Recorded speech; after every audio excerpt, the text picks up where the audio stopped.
Chapter 4. Engaging with your date. Parker, a shy young man in his late 20s, had a way of making Megan feel listened to and understood.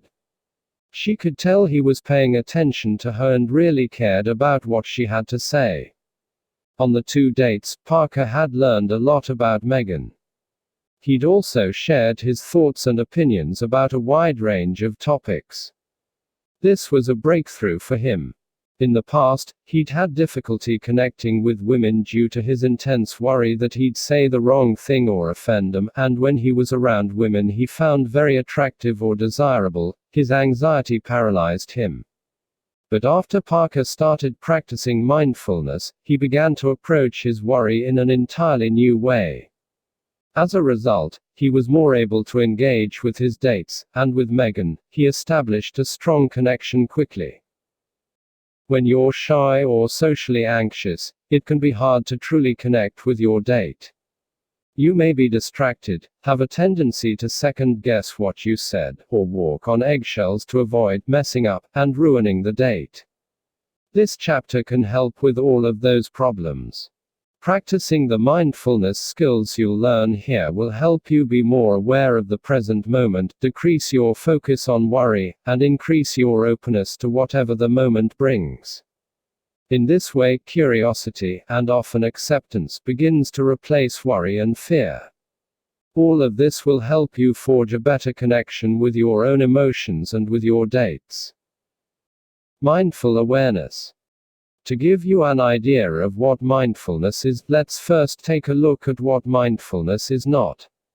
When you're driving your car on the freeway and miss your exit because you're lost in thought about something your boss said to you at work, this is the opposite of mindfulness. You're far away from your here and now experience, in both place and time. Likewise, you can get caught up in thoughts about the future, like thinking about what you'll have for dinner while exercising at the gym.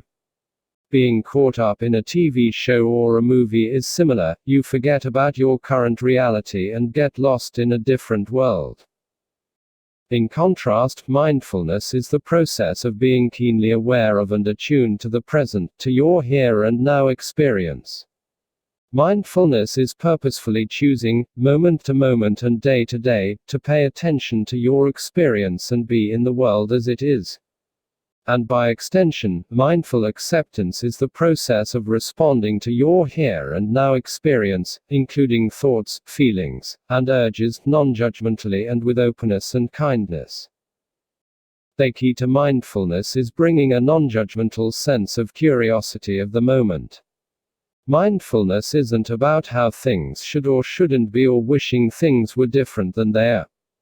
It's about accepting what's already there and letting it be. Being in the present moment is a skill that helps you engage with others as you bring that same non-judgmental attention and curiosity to your interactions. You can connect because your thoughts aren't off in another time or place, which serves as a barrier to intimacy. Research has shown that practicing mindfulness meditation regularly results in lower anxiety, a more positive self-image, and an increased ability to cope with stress. Koch al. 2013.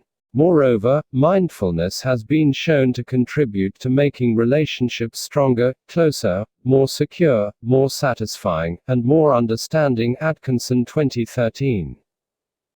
Exercise. Practicing mindful breathing. A good way to get a feel for mindful attention is to be in the present moment with your breath. This classic mindfulness exercise may seem simple, but it can be both challenging and enlightening. For a downloadable audio version of this exercise, visit. To begin, find a comfortable, quiet spot where you can either sit comfortably or lie down without being disturbed. Lie or sit with your hands at your sides and your legs uncrossed. Close your eyes and take a few moments to notice how your body feels as you bring your attention inward. Notice any sensations in your body and the sensation of your breath. Notice the natural flow of your breathing, in and out. There's no need to try to make your breaths longer or deeper, instead, simply pay attention to what your breath is naturally doing. Gently notice how your body shifts as you breathe in and out, the rising and falling of your belly, and the feeling of air passing through your mouth or nose. Bring a sense of acceptance and openness to your experience. There's no right way to feel or ideal state to achieve. Just notice your breath and its effect on your body. Your mind will probably start to wander away from noticing your breath, thinking about plans for the day or getting lost in a daydream. When you notice your attention wandering, gently bring your focus back to your breathing. The act of noticing your attention wandering is, in and of itself, an act of mindfulness. You're in the moment, recognizing that your thoughts have left the present moment. This is an opportunity to extend patience and kindness toward yourself. Remind yourself that it's natural for thoughts to wander, then gently bring your mind back to the present moment. Continue to practice mindful breathing for at least 5 minutes. As you end this practice, slowly widen your attention and gently open your eyes. You'll probably feel a renewed sense of connection to your body. Enjoy this and bring it with you through the rest of your day. Mindful breathing is a great practice for becoming more connected with your thoughts, sensations, and inner being. Even just 5 minutes a day is a good start. In time, you may want to practice more, especially if anxiety is an issue for you. Research has shown that practicing mindful breathing for 45 minutes daily for 8 weeks can significantly reduce anxiety. Hoffman et al. 2010. This type of exercise is a form of meditation, the repetitive process of focusing your attention, noticing that your attention has been pulled in another direction, and then bringing your attention back to the original focus. Research has shown that practicing meditation regularly promotes brain growth in key areas related to relationship satisfaction. Atkinson 2013. Mindfulness can also contribute to successful relationships by enhancing open awareness, empathy for others, and the ability to regulate your mood and physical reactions to emotions. Mindfulness of emotions. Dating is rife with mixed emotions and uncertainty. Does she like me? Will he call? Should I tell her how I feel about her?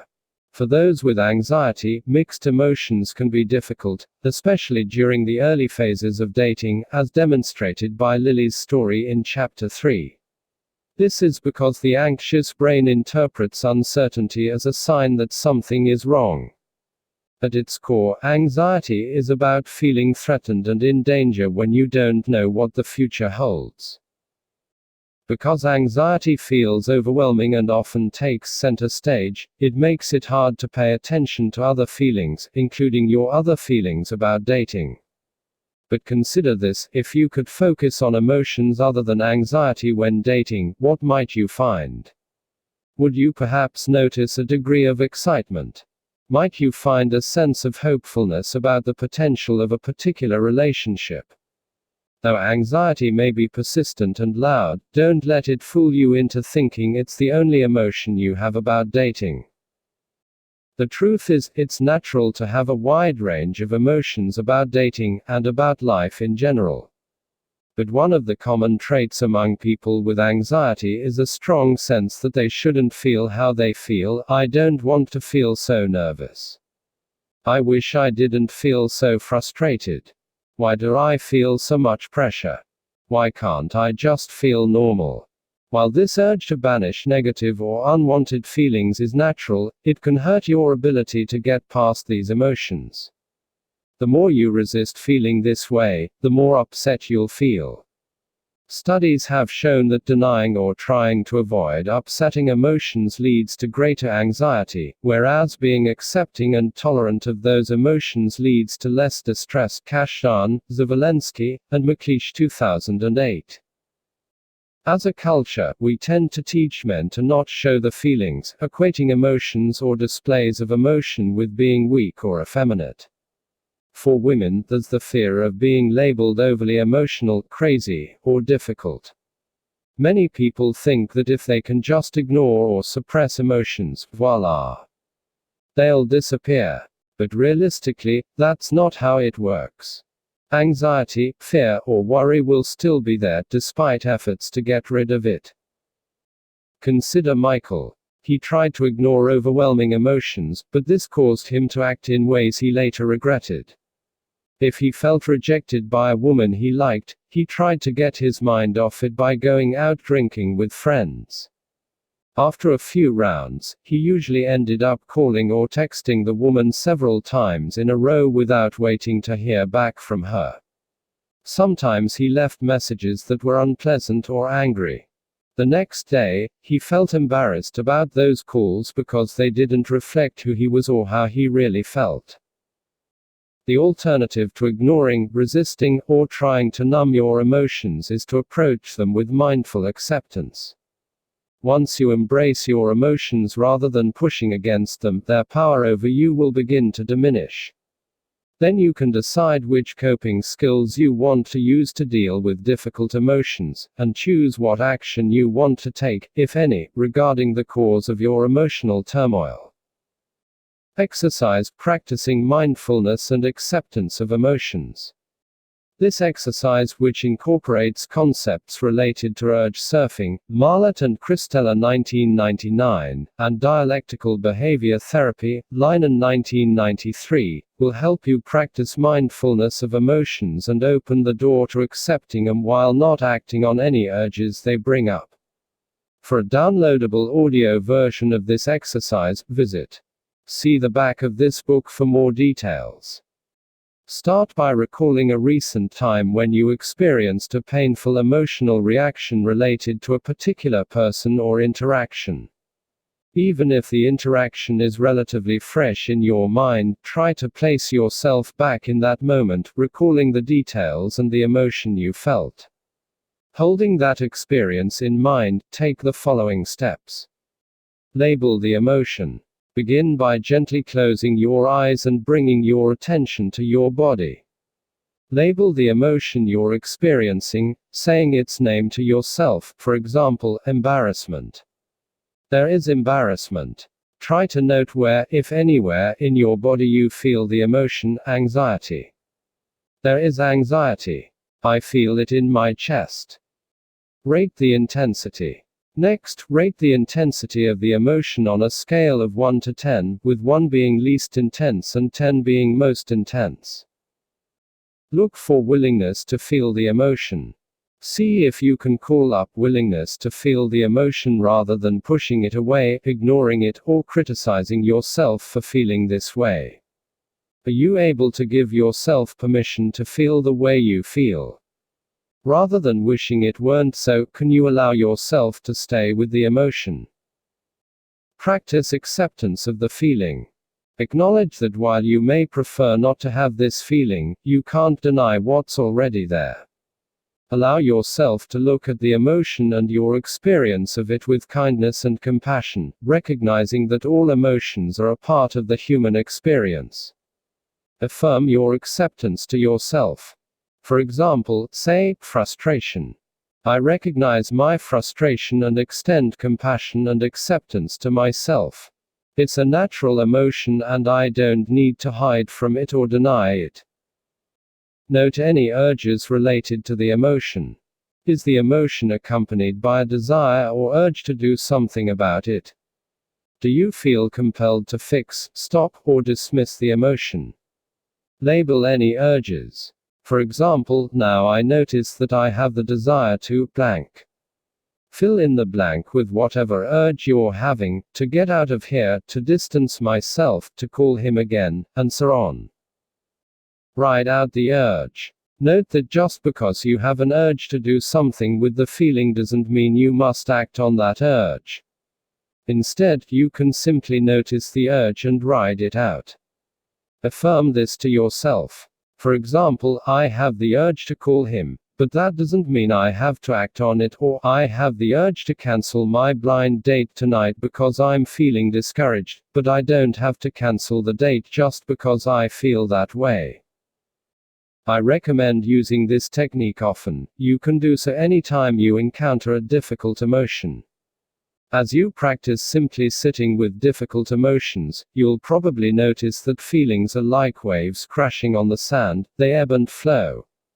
Although you may be feeling negative emotions in the moment, they'll probably fade soon, making way for other emotions. Understanding this can help you be willing to feel an emotion without acting on any urges that may accompany it. Opening the door to positive emotions. Extending mindfulness and acceptance to difficult emotions also has the benefit of helping you better connect with other, more positive emotions. When you accept difficult emotions rather than struggling against them, they no longer hold as much power over you, their effect is diminished. This leaves room for emotions like joy, happiness, mischievousness, appreciation, confidence, daring, and playfulness to emerge. In addition, you'll notice and identify these positive emotions more easily because you're more in touch with your inner experience. Paying attention to your feelings will also help you connect with yourself and be emotionally aware. In addition, you'll be in a much better position to have positive experiences with the people you go out with. This emotionally balanced perspective can vastly improve the outcome of your dates, especially when combined with good dating skills. Therefore, the rest of this chapter outlines skills that will boost your dating success. As you'll notice, many of these skills involve bringing more mindfulness to interactions with your date, allowing you to have a good time, connect with your positive emotions, and enjoy yourself. After all, dating someone you like is a very exhilarating and fun experience. Ways to engage with your date. Have you ever noticed that in the movies dates tend to go off without a hitch, with even awkward moments ending up endearing and cute? Despite these skewed portrayals, there's actually no perfect way to act or be on a date. Awkward silences, starting to talk at the same time, spilling your drink, dropping your phone, running into an ex, saying too much, saying too little, all of these things and more happen on normal dates. Fortunately, the most important factor for successful dating isn't avoiding social mishaps or having a perfectly smooth date. Phew, huge sigh of relief. The key is engaging with each other in a genuine way. Engaging in this way has to do with responding to who the other person is and being genuine in what that person brings out in you. This is worlds apart from developing rehearsed lines to try to get girls or make guys fall for you, and it works because everyone is different and every couple's interactions are different. That's part of the beauty of finding someone you hit it off with, and it's exciting. Although there's no formula for having a great connection with anyone you date, you can learn skills that will increase your chances of connecting. And if the precursors for compatibility are there, meaning you share similar values or ways of seeing the world, the way you engage with your date can make the connection even more successful. Of course, mindfulness can enhance a variety of relationship skills: listening, sharing, responding empathetically, employing humor, disclosing about yourself, being authentic, and even knowing when to let a relationship go. In addition, engagement is something that works both ways. How someone listens tells you a lot about the type of partner that person would be, just as how you listen and communicate tells others about the type of partner you'd be. Forming a relationship is about getting to know each other and building trust and intimacy, both physically and emotionally. It's also about setting the stage for your relationship.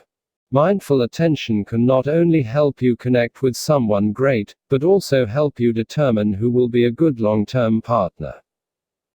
Being authentic and genuine. People who have happy romantic relationships are able to confide and seek comfort in one another. Mikulinsa and Shaver 2007. They're also able to be friends and have a blast together. In order to do all of those things, you have to be able to let your guard down and be genuine with your partner.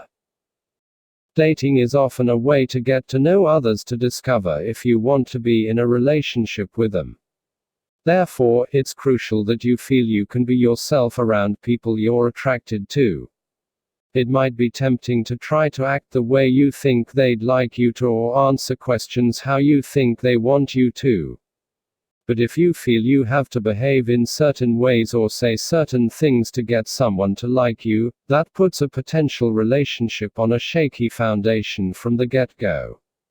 In the long run, you're likely to disappoint or confuse the other person when you begin acting more authentically, or you'll have to keep up a facade, which is a hard way to live and prevents true intimacy.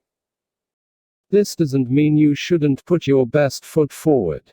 It doesn't mean that you should tell your date your worst fears or biggest flaws on the first date, or even the second or third. And I'm not saying you shouldn't be especially polite or considerate. Ultimately, the general way you act and react around your date should feel like one that wouldn't surprise your close friends if they were to overhear the conversation. Engaging through humor and playfulness. It's natural to be attracted to people who are light-hearted and can see the fun side to life. And especially in the early stages of a relationship, it can be really nice to focus on simply having fun with your date. It takes the pressure off of both of you. Ask yourself, is this someone I'd want to go to a theme park with? Is this someone who can put a smile on my face? After all, if you might be interested in spending a lifetime with someone, you probably want to be able to have fun with that person. While humor is important to everyone, some studies indicate that men and women are drawn to slightly different aspects of humor in dating. Men tend to be drawn to women who laugh at the jokes, while women tend to prefer a man who will make them laugh. Bressler, Martin, and Bolshin 2006. Being mindful on your dates allows you to take advantage of moments when humor and lightheartedness enter the conversation or interaction. One of the great things about being genuine is that it allows you to find someone whose sense of humor is similar to yours. This can set the stage for developing ongoing or inside jokes between the two of you, increasing your sense of compatibility. Approaching each date with the intention to be in the moment, have fun, and truly experience the other person can help you remember to bring some playfulness to it. You might repeat a mantra to help you keep this intention in mind, such as, "It's not about being perfect, it's about having fun together." Being an attentive listener. When you're having a conversation with someone on a date, what are you usually focused on? Is it the content of what the other person is saying?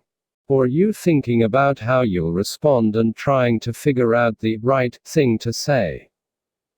Social anxiety can make it tough to be present in conversations because it tends to create a compelling running dialogue in your mind, analyzing and evaluating what you just said, how you should respond, and whether you should share what's on your mind. You can counteract this tendency by bringing mindfulness to the conversation and focusing on what your date is saying. Really hear the other person's words and tune into the meaning. Consider Scott, who went out on a first date with Heidi. After Heidi mentioned that she was a journalist, she said, "I really like my work. I never thought I'd end up in this field, but it's been better than I ever imagined."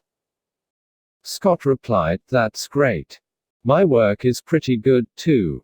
I mean, I sort of had to go into the family business because of my dad, but it's worked out.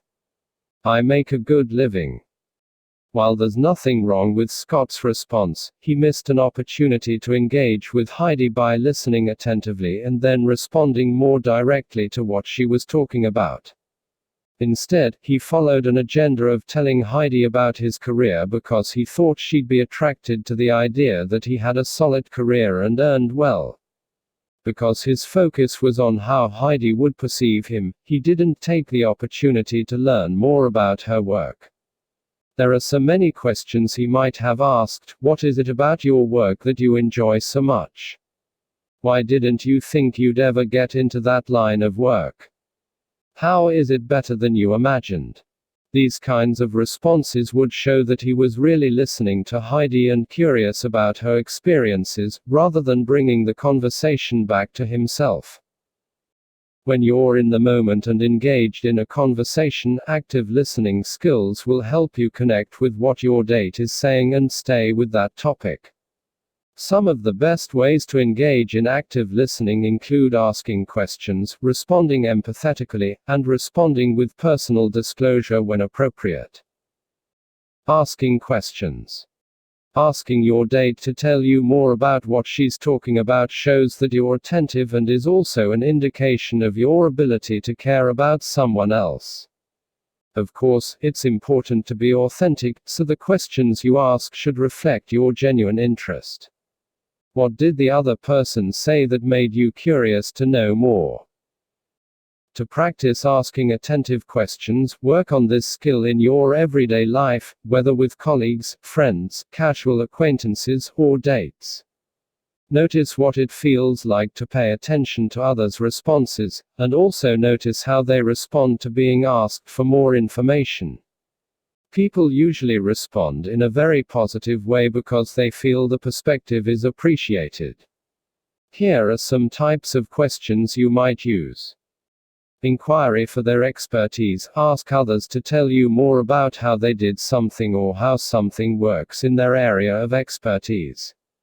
For instance, Scott could ask Heidi about how she got into journalism and what it's like to work on a deadline.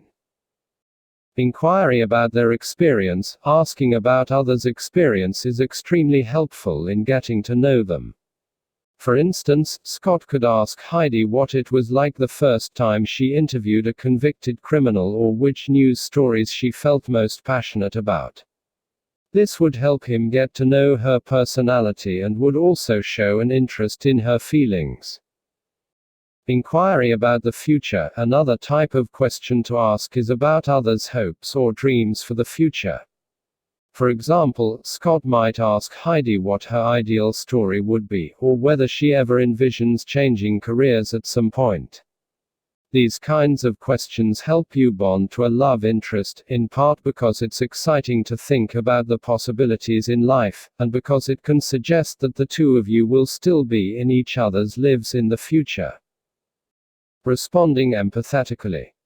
Think back to a time when you felt someone was really listening to you, a time when you felt truly understood and heard. Maybe it was a close friend or mentor, or perhaps it was a parent or sibling. Being heard and knowing that the other person understands is a powerful experience. It indicates that the other person has empathy, that she can put herself in your shoes and imagine what you're going through. Responding to your date with empathy will certainly help you connect with her. After all, everyone wants to be with someone who really gets them.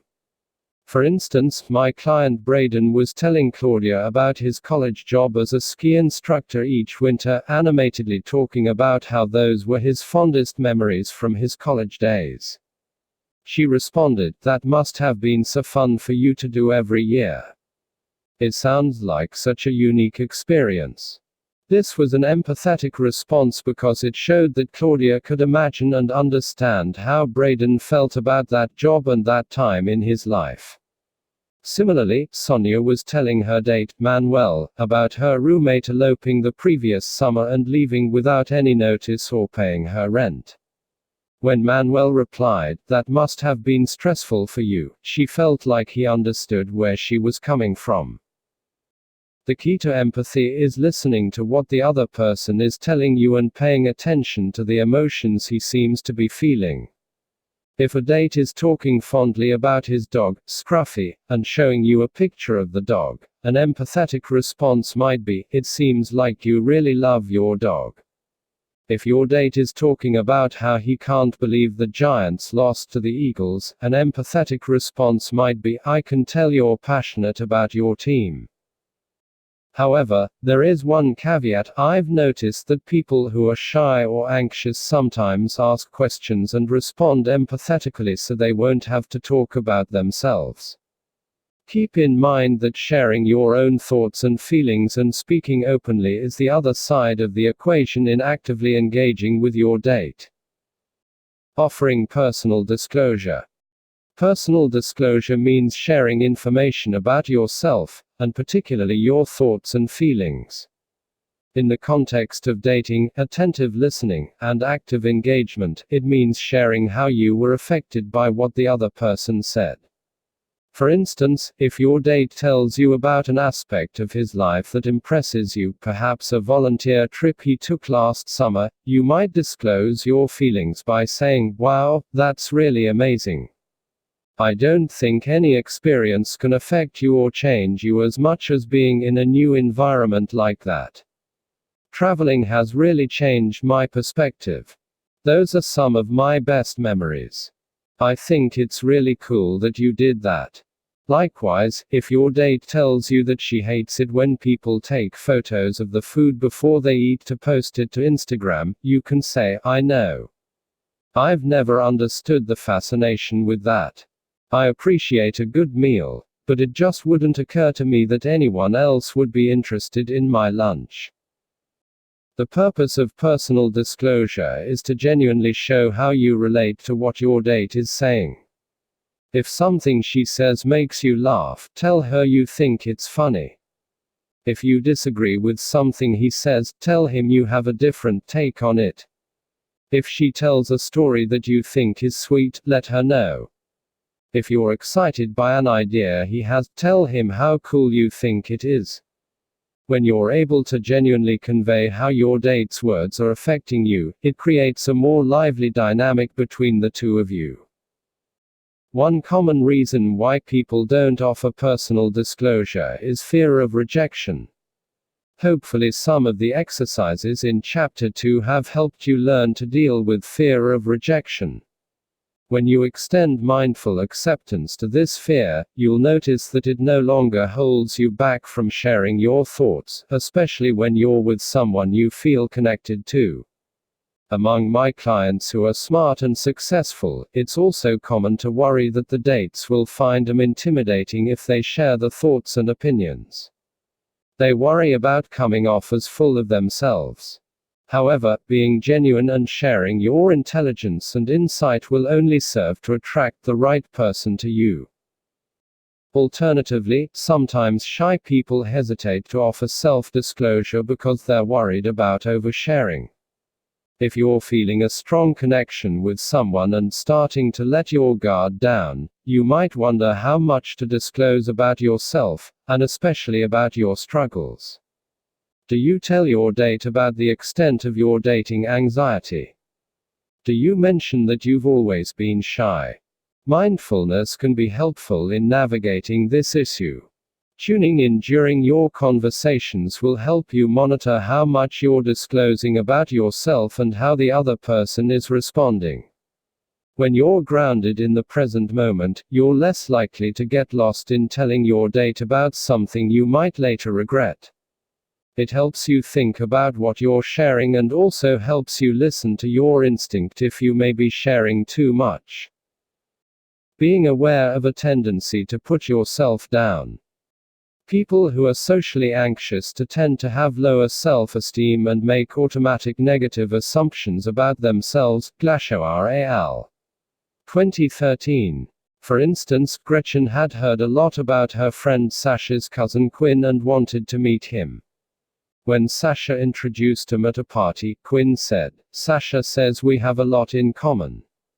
She always speaks very highly of you. She told me what a great teacher you are and how all the kids love you. I've been looking forward to meeting you." Gretchen automatically worried that she wasn't as good as Sasha had made her out to be and became very uncomfortable. She usually felt incompetent at work, despite receiving a lot of positive feedback, which she tended to dismiss. She told Quinn, "Well, Sasha is a good friend. She speaks highly of everyone, and she probably exaggerated. I hope I don't disappoint you." Gretchen had trouble receiving the compliment that Quinn had been looking forward to meeting her. These kinds of automatic negative feelings and reactions interfere with active, genuine engagement. Mindfulness of your reactions can be helpful here. If you notice that you're having a strong reaction to hearing a compliment or receiving attention, you can decide how you wish to respond. Then, instead of rejecting compliments or deflecting attention, you might choose to be more open to receiving praise. Perhaps you'd want to respond with a simple thank you or return the compliment. In this way, mindfulness allows for more flexibility in your responses. Being open to noticing the positives. With social anxiety and shyness, there's also tendency to filter out some of the positive aspects of your experience and interactions and focus on the negatives. Like rejecting compliments, this response can be automatic, so it may be hard to notice that you're focusing on negatives. This is another great target for mindfulness. As an added incentive, research has shown that people who are optimistic and positive tend to cope with stress more easily than those who are pessimistic. Jobin, Rausch, and Shire 2013. So you may find it helpful to think about being positive as a way to help you distress and engage with your date. Tune into the positives, including your date's positive traits. Then affirm these positives with your behavior. This might include giving your date a compliment, such as telling him he picked a great restaurant. Or it might mean sharing an upbeat story, perhaps telling your date about a happy incident earlier in your day.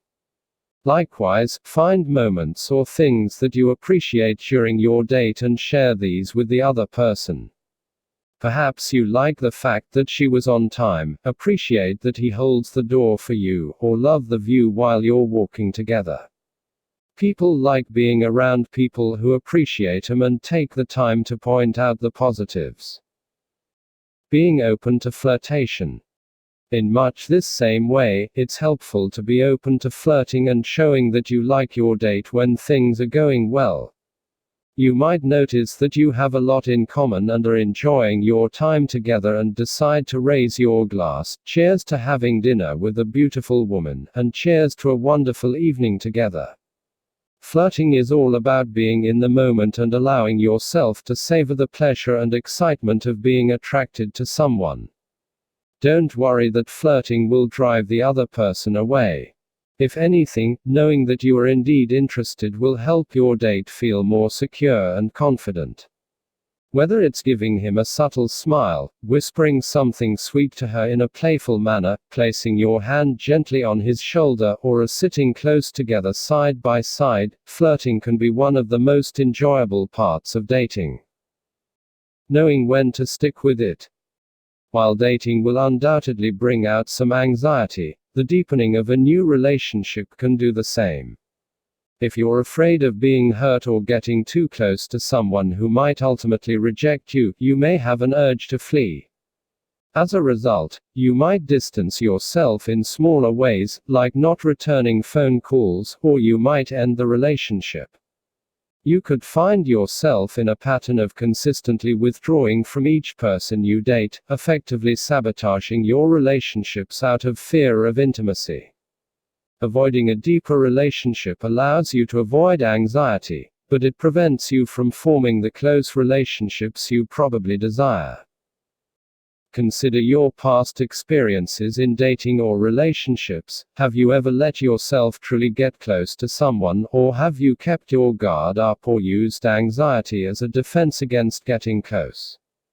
Take some time to consider both the risks and the rewards of getting close to someone. It's true that there are no guarantees that you won't get hurt, but at some point with the right person, you may want to risk being vulnerable, or becoming vulnerable again if you've been hurt in the past. You need to be willing to tolerate anxiety about the unknown if you are to enjoy the benefits and excitement of a good relationship. If you're starting to develop a new relationship that you want to pursue but feel a pull to withdraw, challenge yourself to work through the anxiety. Allow yourself to continue spending time with the person while tuning into your emotions. While you may have a strong urge to withdraw due to intimacy-related anxiety, the skill of staying in the moment and with the anxiety will ultimately serve you well in determining how you truly feel about someone. Knowing when to let it go. On the other hand, some people react to anxiety not by withdrawing, but by seeking attachment to someone who isn't a good fit for them or doesn't reciprocate the feelings. This can be another way of avoiding true intimacy. My clients often talk about people they're dating with a focus on whether the other person likes them, how to get the other person to like them more, or how to be more attractive to the other person. This is understandable. It's natural to want to be liked and accepted, particularly for people who struggle with self-doubt and low self-esteem. But sometimes getting caught up in wanting to be liked detracts from the equally important issue of deciding whether the other person is someone you want to be with. Don't overlook the crucial question of whether you want to see a particular person again. Anxiety can make you ignore red flags in relationships if you aren't self-aware. Paying attention to your interactions and your reactions to them can tell you a lot. For instance, my client Ella had been out with Leo a few times.